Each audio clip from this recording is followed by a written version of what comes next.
औज़ुबिल्लाहिमिनश्शैतानिर्रजीम बिस्मिल्लाहिर्रहमानिर्रहीम।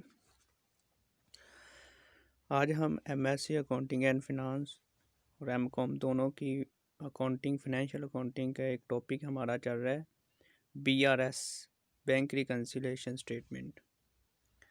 तो इसमें सबसे पहले आपने ये देखना है बैंक रिकन्सिलिएशन स्टेटमेंट होती क्या है।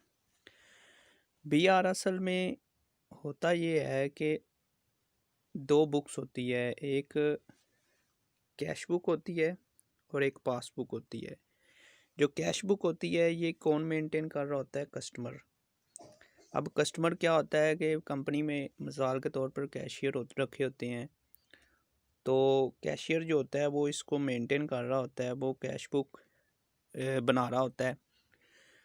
कैश बुक में उस कॉलम को फॉलो किया जाता है बैंक रिकन्सिलिएशन स्टेटमेंट के लिए जो बैंक कॉलम होता है।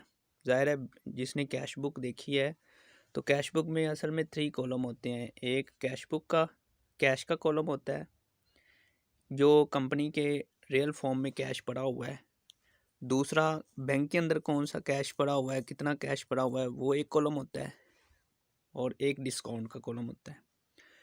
तो इसमें हम बैंक जो कॉलम होता है उसको फॉलो करते हैं। तो बैंक कॉलम में जो फॉलो किया जाता है, कस्टमर मसलन है कंपनी के अंदर, अगर मैं एज आ कैशियर हूँ तो मैं जो है ना इस अकाउंट को हैंडल कर रहा होऊंगा, इसका बैलेंस जो है देख रहा होऊंगा कि कितना बैलेंस है और कितना है नहीं, कितना नहीं है।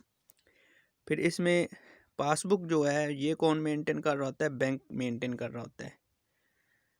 तो आप जाते हैं, अक्सर आपने कोई चेक डिपॉजिट करवाना होता है या जो भी है, जैसे मुझे कोई कंपनी का कोई भी बंदा कहता है, कोई बंदा नहीं, जो किसी के भी पैसे मैंने देने हैं या लेने हैं चेक के ज़रिए, या मैंने पैसे डिपॉजिट करवाने हैं, तो मैं बैंक में जाऊंगा और उधर पैसे जमा करवाऊंगा। तो वो अपने कंप्यूटर में वो उसको एंट्री कर लेता। जिस जगह पे वो एंट्री कर रहा होता है वो पासबुक है कंप्यूटर के अंदर, क्योंकि अब सारा कंप्यूटर सिस्टम है। तो कंप्यूटर के अंदर जिस जगह पे वो सारी एंट्रीज हो रही है, जब से अकाउंट बना है और अब तक सारी एंट्रीज जो हो रही है वो पासबुक है।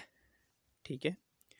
तो इसी तरह फिर मिसाल के तौर पर मुझे जो कैशियर है वो मालिक है, वो मुझे कहता है कि जी आप मुझे बताओ जी हमारे बैंक के अकाउंट में बैलेंस कितना है।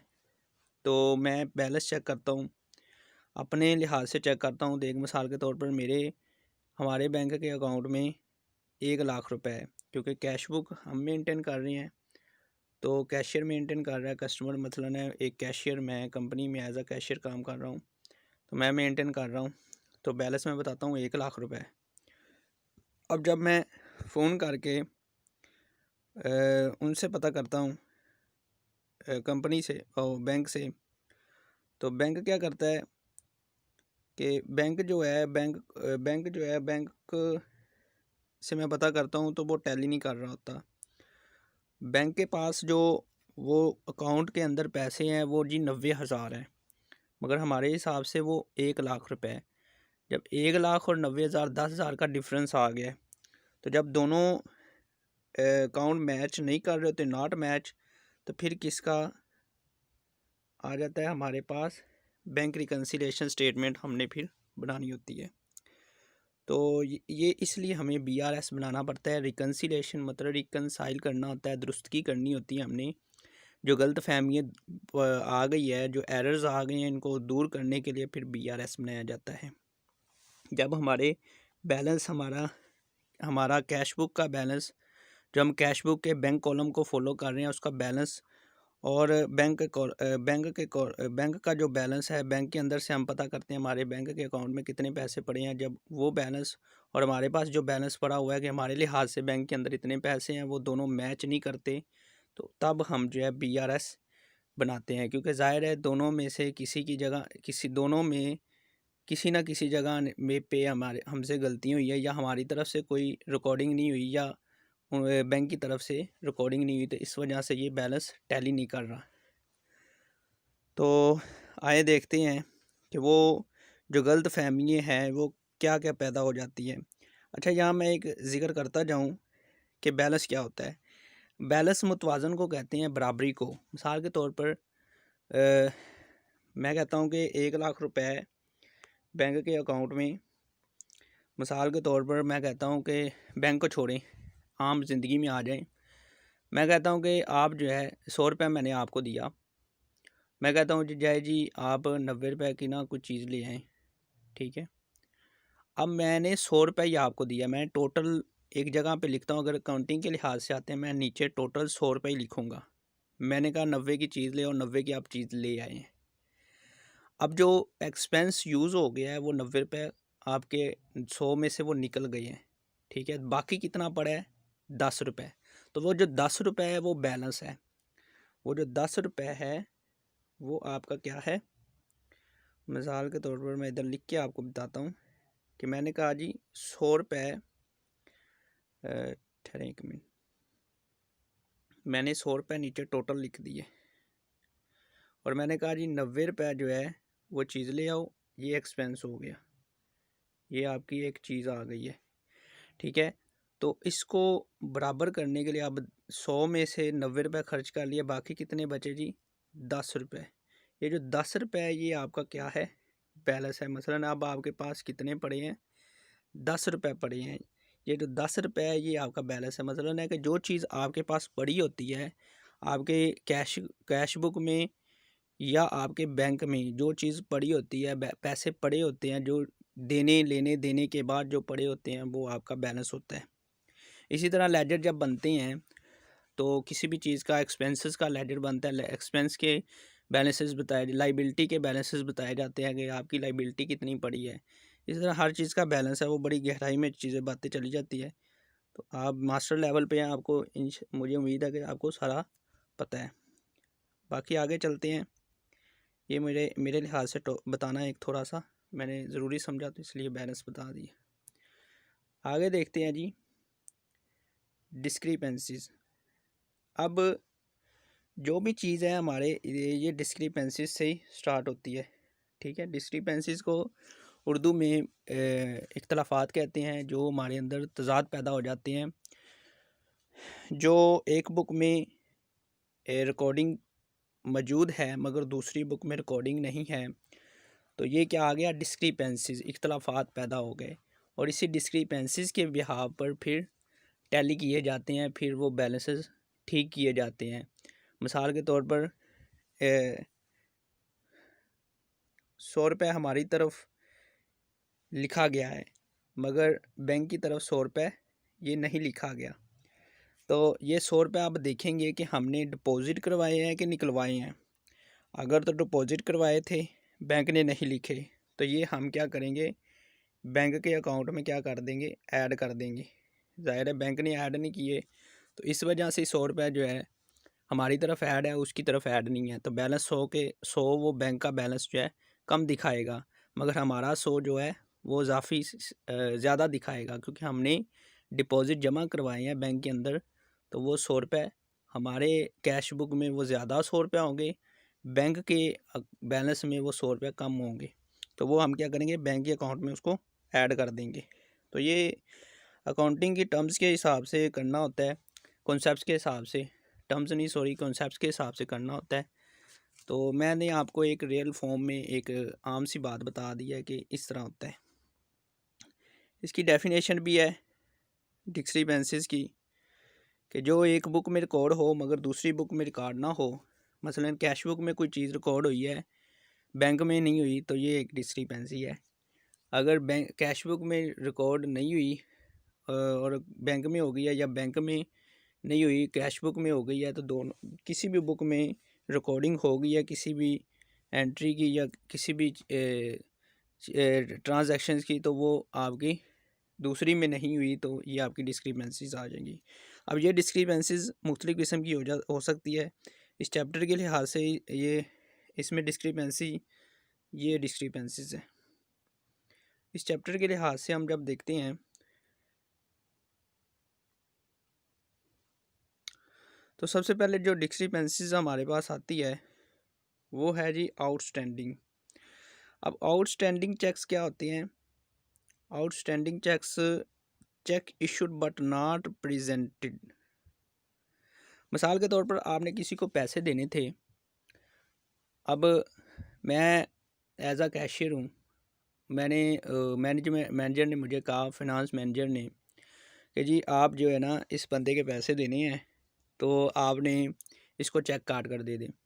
वो 1 लाख रुपए देना था मैंने, वो 1 लाख मैंने वो चेक काट कर दे दिया। अब वो उस बंदे को मैंने चेक तो इशू कर दिया, चेक तो दे दिया है, मैं क्या करूँगा, काउंटिंग कहती है कि जिस वक्त जो आप चेक काटें एनी टाइम आपने उसी वक्त एंट्री कर लेनी होती है, उसी वक्त ही आपने अपने बैंक के कॉलम को, कैश बुक में बैंक के कॉलम को उतनी अमाउंट से आपने लेस कर देना है।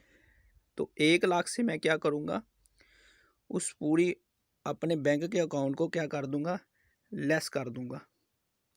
ठीक है, तो 1 लाख जो है मैं उससे माइनस कर दूँगा, तो मेरा बैलेंस तो 1 लाख से कम हो गया। अब हुआ क्या कि वो नॉट प्रेजेंटेड, वो चेक तो क्या हुआ है, वो चेक तो बैंक में प्रेजेंट ही नहीं हुआ। बैंक के अंदर वो बंदा क्या है जिसको पैसे मैंने देने थे, वो बैंक के अंदर लेकर ही नहीं गया उस चेक को, वो चेक उसने पैसे निकलवाए ही नहीं है। जब मैंने एट द एंड, जब मैंने मंथ के, मैंने मिसाल के तौर पर एक 31 जो है दिसंबर को मैंने अपनी बैंक स्टेटमेंट निकलवाई, तो उसमें वो 1 लाख लेस नहीं हुआ था। मेरे बैंक के अकाउंट से 1 लाख निकलना था, मैंने तो अपने कैश बुक से वो 1 लाख निकाल दिया था। मेरा बैलेंस तो 1 लाख से कम शो करेगा, मगर बैंक के अकाउंट में वो 1 लाख से कम नहीं हुआ होगा, तो जिसकी वजह से वो बैलेंस टैली नहीं कर रहा होगा। तो ये आउटस्टैंडिंग चेक्स होते हैं। अब इसकी ट्रीटमेंट आगे, इसकी ट्रीटमेंट क्या होगी, हम इसके अपने बैंक के अपने कैश बुक में उसको 1 लाख दोबारा ऐड कर देंगे, क्योंकि क्यों कर ऐड करेंगे, क्योंकि हमने हमारे बैंक के अकाउंट से वो निकले ही नहीं है। तो आइए हम देखते हैं इसकी ट्रीटमेंट, इसके साथ ही देख लेते, पहले साथ साथ ट्रीटमेंट करते जाते हैं।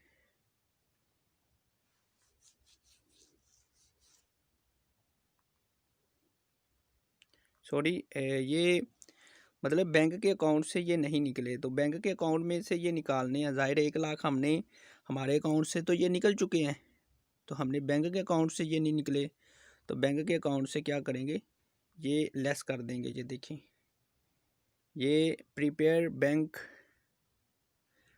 तो इसमें बैंक के अकाउंट से ये निकाल देंगे, लेस कर देंगे उतनी 1 लाख अमाउंट। अच्छा, इसमें एक बात मेरी गौर से सुनिएगा, जब हम पिछली क्लासेस में होते थे तो बीकॉम में या आईकॉम में जब हम बीआरएस बनाते थे तो सिर्फ एक ही बैलेंस को लेकर एक ही बैलेंस को लेकर उसके जो एनसी चेक होते थे, नॉट प्रेजेंटेड या नॉट क्लियर चेक होते थे, उनको ऐड लेस करके बताते थे। मगर यहाँ हमने बैलेंस को नहीं बता, हमने उसका बैलेंस टैली करना है, मतलब हमने कैश बुक को भी और बैंक के बुक के दोनों को अकाउंट्स में जो ऐड लेस हो रही है चीज़ें, जो हमारे डिस्क्रिपेंसीज आई हैं दोनों में, वो करने के बाद दोनों का बैलेंस टैली करना है। हमने उनको बैलेंस को, हमारी तरफ से जो गलती हुई है हमने ठीक करनी है, बैंक की तरफ से जो गलती हुई है हमने उनको भी ठीक करके उनको बताना है कि ये आपने गलती की है। तो दोनों के बैलेंसेस को टैली करवाने के बाद कि हमारे पास भी एक मिसाल के तौर पर हमारे पास 100 रुपये का बैलेंस आ रहा है, तो उनका भी 100 रुपये का बैलेंस करना है। चाहे हमारी तरफ से कुछ चीज़ रिकॉर्ड नहीं हुई या उनकी तरफ से रिकॉर्ड नहीं हुई, दोनों को हमने ऐड प्लस करके बताना है कि ये गलती हुई है हमारी तरफ से या आप बैंक की तरफ से, आपकी तरफ से ये गलती हुई है, तो इनको ऐड प्लस करके ये बैलेंस अब बैलेंस हमारा जो है ना ठीक हुआ है।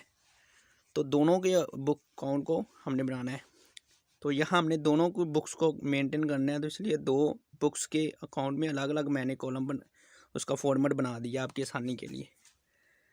अच्छा, आउटस्टैंडिंग, उम्मीद है कि आपको समझ लग गई होगी कि ऐसा चेक जो हमने इशू कर दिया, किसी बंदे के पैसे देने थे मगर उसने बैंक में जाकर जमा नहीं करवाए, हमने लेस कर दिए, बैंक में लेस नहीं हुए, तो उसको बैंक के बैलेंस में उसको लेस कर देना है। ठीक है, सेकंड में हमारे पास है डिपॉजिट इन ट्रांजिट। अब डिपॉजिट इन ट्रांजिट क्या होती है कि नॉट क्लियर, क्या हुआ है, डिपॉजिट मतलब जमा करवाया है, इन ट्रांजिट मुंतकिल करवाया है, मतलब हमारी तरफ से पैसे डिपॉजिट ट्रांसफ़र हुए हैं, मुंतकिल हुए हैं बैंक में, डिपॉज़िट करवाने मैं कैशियर था, मैंने पास 1 लाख रुपए कंपनी में आया है, मैंने जाके डिपॉज़िट करवा दिया। ज़ाहिर है लेन देन करना होता है तो बैंक के बैलेंस भी ठीक करना होता है ना। तो मैंने 1 लाख रुपए जाके डिपॉज़िट स्लिप भरी और उन्होंने कैशियर ने उसको, बैंक के कैशियर ने उसको 1 लाख को पकड़ा, डिपॉज़िट स्लिप के ऊपर सब कुछ लिख के, मगर जो कंप्यूटर पे उसने फ़ीड करना था ना कि हमारा बैलेंस 1 लाख से उसने करना था, वो करना उसको भूल गया। उसने रसीद उसी जगह पे रख दी और वो वही की वही पड़ी रही। हमने क्या किया, मैंने अभी बताया था कि अकाउंटिंग ये कहती है कि आपने अगर 1 लाख रुपए, अगर आपने 1 लाख रुपए इसी वक्त डिपॉज़िट करवाया, तो मैंने क्या किया, ऐड कर दिया हमारे कैश बुक के बैंक कॉलम में, उसको 1 लाख को ऐड कर दिया। अब 1 लाख ऐड किया है तो होना क्या था, बैंक के अकाउंट में भी उसको 1 लाख को ऐड होना था।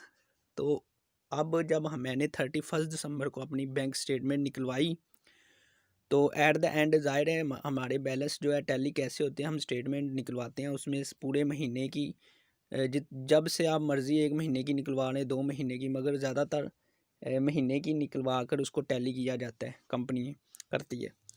तो टैली करने के बाद जब उसकी डिपॉज़िट इन ट्रांज़िट नहीं हुई, जैसे मिसाल के तौर पर 1 लाख रुपए मैंने जमा करवाया, उन्होंने गलती से नहीं किया, तो अब क्या होगा, 1 लाख मेरे से बैलेंस ज़्यादा शो हो रहा होगा, बैंक में 1 लाख से बैलेंस जो है वो कम शो हो रहा होगा।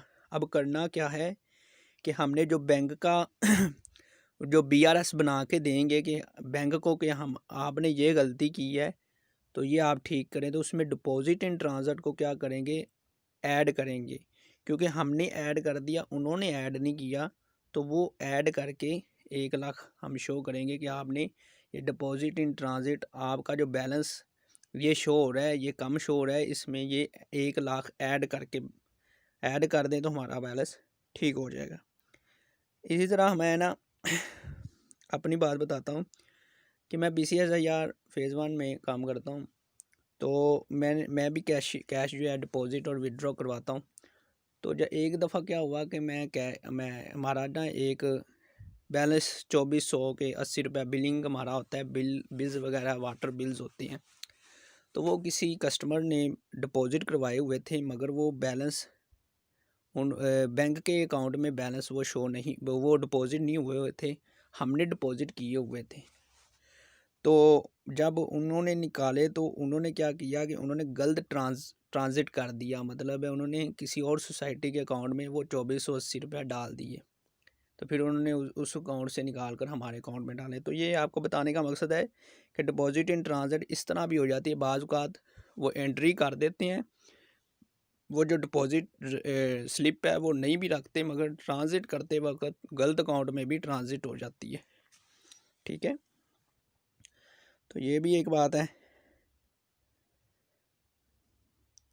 तो अब डिपॉजिट इन ट्रांज़िट मैंने कहा कि वो बैंक के अकाउंट में क्या होगी, ऐड होगी। तो ये देख लें, मैंने प्रीपेड बैंक का हम बना रहे हैं, तो बैंक का भी हम नहीं बना के बताना है कि बैंक को कि ये आपने गलती, ये बैंक का बैलेंस है, इसमें डिपॉजिट इन ट्रांज़िट क्या किया, 1 लाख जो उसने नहीं किया उसको बताएंगे कि आपने भाई ये 1 लाख रुपए आपने इसमें ऐड करना है। तो ऐड करने के बाद जो बैलेंस शो हो रहा होगा वो आप हमारा और उनका बैलेंस टैली कर जाएगा, अगर आउटस्टैंडिंग चेक्स नहीं होंगे। अगर आउटस्टैंडिंग चेक्स होंगे तो उन्होंने चेक्स ये ऐड नहीं किए, पैसे हमारे अकाउंट में से नहीं निकाले थे, तो वो भी आउटस्टैंडिंग चेक्स लेस करके फिर जो बैलेंस आएगा वो लेस करने के बाद हमारा टैली हो जाएगा। ये 2 अमाउंट्स ही हमारे पूरे चैप्टर में आएंगी, डिपॉजिट इन ट्रांज़िट ऐड होंगी, आउटस्टैंडिंग चेक्स लेस होंगे बैंक के स्टेटमेंट में, कि जो हम बैंक को बताएंगे कि ये बैंक के लिहाज से हम उनको बताएंगे कि आपने ये गलतियाँ की है। अब हमारी गलतियाँ क्या हो सकती है वो हम देखते हैं।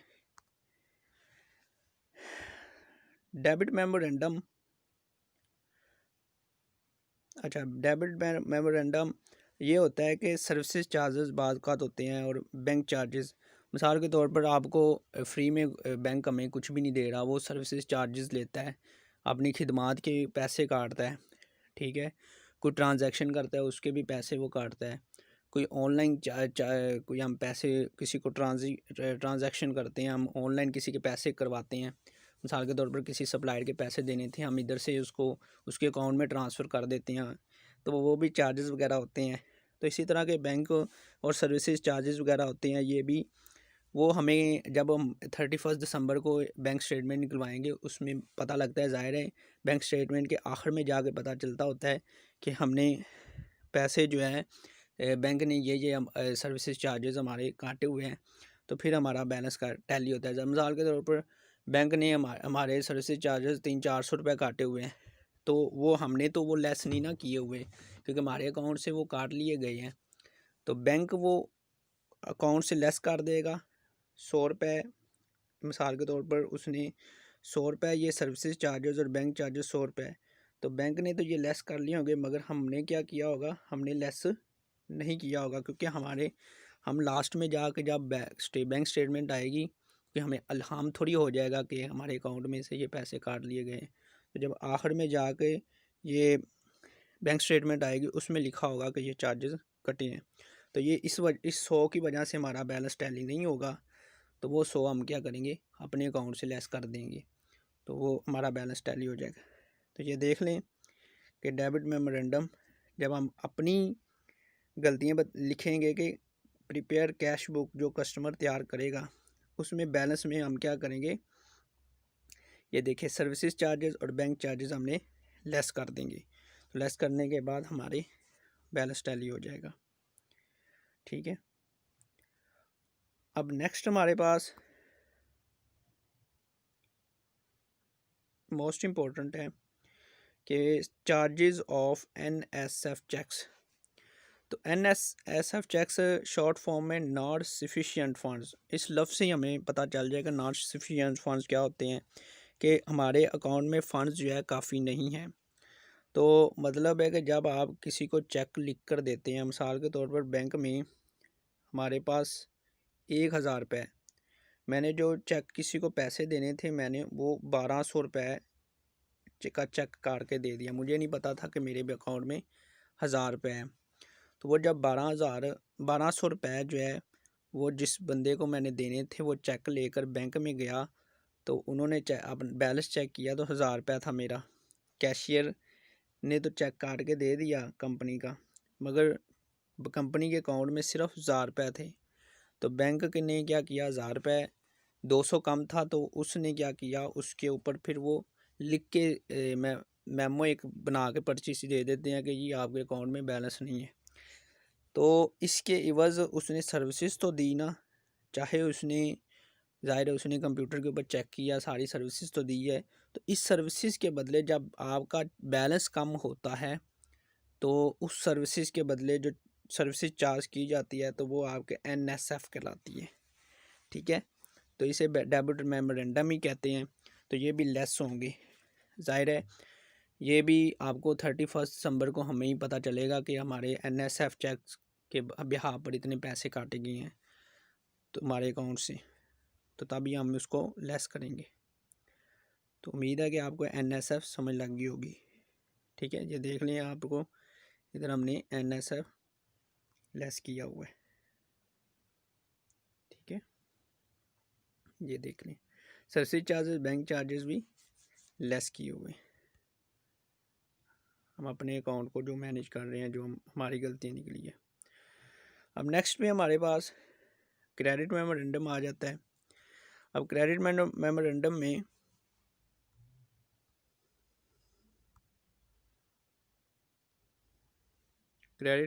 में क्रेडिट इंटरेस्ट अर्नड डिविडेंड। तो इंटरेस्ट अर्नड डिविडेंड का मतलब है कि जब आप मिसाल के तौर पर आपने कंपनी ने कोई शेयर्स वगैरह ख़रीदे होते हैं, तो उसके एवज़ कोई प्रॉफिट उसको आता है, तो वो आपको प्रॉफिट नहीं डिविडेंड के नाम से अकाउंट कहता है, उसको डिविडेंड के नाम से शो किया जाता है। तो वो जो प्रॉफिट होता है डिविडेंड के नाम से उसको शो किया जाता है। तो कंपनी क्या करती है कि शेयर्स की जो प्रॉफिट होती है ना कंपनीज़ की, किसी के शेयर ख़रीदे हैं, वो जो जिससे शेयर ख़रीदे हैं, वो कंपनी क्या करती है, वो डायरेक्ट बैंक के अकाउंट में, मिसाल के तौर पर मेरी कंपनी है, तो मैंने एक शेयर ख़रीदे हुए है किसी कंपनी से, जिस कंपनी से ख़रीदे हैं उस कंपनी ने डायरेक्ट मेरे बैंक के अकाउंट में वो पैसे शेयर के प्रॉफिट जो है डिविडेंड मेरे बैंक अकाउंट में ट्रांसफ़र कर दिए गए हैं। मगर मुझे at the end bank statement जब 31 दिसंबर को निकलवाऊँगा तो तभी हमें इल्म में होगा कि वो जो बैलेंस जो है मेरा उतने से बढ़ा हुआ है, तो फिर ही जाके मैं उसको ऐड करूँगा। तो ये भी आपके ये क्रेडिट इंटरेस्ट ज़ाहिर है बैंक ने इसको हमारे अकाउंट को उतने से ऐड कर लिया है, मगर हमने ऐड नहीं किया, तो मैं क्या करूँगा फिर उसको ऐड करूँगा। ये देखें इस बैंक बैलेंस में से ये ऐड कर दिया, ठीक है। तो बाकी एक लास्ट बात है, तो उसमें ये देखें कि लास्ट में हमारे पास करेक्ट आ जाएगा एनी एरर्स, मतलब कोई एरर्स आ जाता है, मिसाल के तौर पर मैं 10 की बजाय 100 लिख दिया है या 100 की बजाय 110 लिख दिया है, तो इसको भी सही करने के लिए फिर मुझे फिर ये भी डिस्क्रिपेंसीज है। तो इसमें दो सूरत हाल है, वो अभी हम आगे देखते हैं। कुछ बातें अब आखिरी जो हम कैश बुक अपनी तैयार कर रहे हैं, अपनी डिस्क्रिपेंसीज जो निकाल के ठीक कर बैलेंस टैली करने के लिए वो जो गलतियाँ निकाल के हम उसको ऐड प्लस कर रहे हैं, उधर कुछ चीज़ें लिखी है, इधर नहीं भी लिखी हुई। तो आए वहाँ चलते हैं। अब वहाँ क्या है कि ये एक not receivable collected by bank. तो ये नॉट रिसीवेबल क्या होते हैं? मिसाल के तौर पर कोई बंदा एक बायर है, ख़रीदने वाला कोई चीज़ हमसे ख़रीदता है 1 लाख रुपए की। बायर है, एक बायर है, वो हमसे चीज़ ख़रीदता है 1 लाख रुपए की, ठीक है। वो जो 1 लाख है वो कहता है जी मेरे पास पैसे नहीं हैं, मैं जब बेचूंगा इसको दे दूंगा आपको पैसे। तो फ्री में तो हम नहीं देंगे, तो हम क्या करेंगे, एक प्रोमिसरी नोट्स होते हैं, प्रॉमिस वगैरह करने के लिए एक नोट बनाए होते हैं कंपनी ने। तो उस तरह का एक प्रोमिसरी नोट वगैरह के एक सिस्टम होता है, वो एक डॉक्यूमेंट होता है, एक जिसकी वैल्यू होती है, उसके ऊपर फिर 1 लाख रुपए उसके सिग्नेचर सारा कुछ लिखा जाता है, और उसके ऊपर ये भी लिखा जाता है कि आपने इंटरेस्ट देना है 10% वगैरह जो भी है। तो ये हमने असल में उनसे लेने होते हैं। किसी को हम उधार बेसिस पे कोई चीज़ देते हैं तो वो उन बिल्स के बिहाफ पर उसके ऊपर महीने भी लिखे होते हैं कि 3 माह के बाद ये लौटाने हैं वापस। तो ये नॉट रिसीवेबल होते हैं, मतलब है वो हमने उनसे पैसे लेने हैं। दूसरी इसमें नॉट रिसीवेबल में एक ये भी बात होती है, मिसाल के तौर पर कोई पैसा कलेक्ट करने के लिए कोई बैंक या कोई कंपनी आपसे कोई पैसा लेती है, मिसाल शेयर बेसिस भी समझ लें कि कोई पैसा आपसे लिया जाता है कि जी आप हमें हमारे जो है नोट्स ख़रीदे, तो आपको जो है ना 10% उसके इजाफी दिया जाएगा। मिसाल के तौर पर कंपनी से आप 10 रुपये का 1 लाख का के नोट्स ख़रीदते हैं, वो कंपनी पैसा इकट्ठा करने के लिए नोट्स आपको देती। नोट्स एक कागज़ होता है, उसके ऊपर सारी वैल्यू लिखी होती है कि जी आप 1 लाख रुपए के नोट्स ख़रीद रहे हैं, हम जी 1 साल के बाद आपको क्या करेंगे, 1 साल के बाद आपको इस 1 लाख के ऊपर 10% क्या करेंगे, ये आपको इजाफी देंगे, इंटरेस्ट देंगे। तो ये जो है ज़ाहिर कंपनी को हमने 1 लाख रुपए दिया, जिससे नोट्स ख़रीदे हमने उसको 1 लाख रुपए दिया, उसको 1 लाख और 10% मिलाकर 1,10,000 रुपये हमने उससे लेनी है। तो ये भी नोट रिसीवेबल, ये भी नोट रिसीवेबल है, ठीक है। तो जब ये कंपनी कोई जिसको हमने दिए थे पैसे दिए थे, तो उनसे हम अब हमने क्या किया, उनसे अब हम ले रहे हैं, तो उसने क्या किया डायरेक्ट बैंक में जमा करा दिए, मगर हमने नहीं उसको अपने अकाउंट में नहीं ऐड किए थे। तो अब हम क्योंकि ये हम अपनी बुक तैयार कर रहे हैं, देखिए ना कैश बुक कस्टमर तैयार कर रहे हैं प्रिपेयर, तो इसमें ये अब हम ऐड करेंगे। बैंक ने तो ऐड कर ली मगर हमने ऐड नहीं किए थे, तो अब हम ऐड करेंगे, ठीक हो गया। इसी तरह अब ये देखें कि इंटरेस्ट अर्नड भी हमने पढ़ लिया। अब wrongly greater than amount right, अगर तो अमाउंट क्या हुई कि 100 की बजाय 110 लिख दी, मतलब एक्चुअल अमाउंट से ज़्यादा लिख दी गलत, तो फिर आप क्या करेंगे, ऐड करेंगे कैश बुक में, ठीक है। कैश बुक में क्या करेंगे, उसको ऐड करेंगे, क्यों? क्योंकि बैंक के अकाउंट में ज़ाहिर है जिसको पैसे देने थे या लेने या देने थे, जो भी है उसको इजाफी लिख दिए, या कम कम लिखने थे इजाफी लिख दिए हैं। मसलन किसी को पैसे देने थे, मैंने क्या किया, उसको कम लिखने के बजाय ज़्यादा लिख दिया है, तो वो जो 10 रुपये ज़्यादा लिखे हैं, ज़ाहिर है मेरे अकाउंट से तो वो 10 रुपये लेस हुए ना, तो वो मैंने क्या करनी है, वो ऐड कर देनी है दोबारा, ठीक है, उसके हमारे अकाउंट में।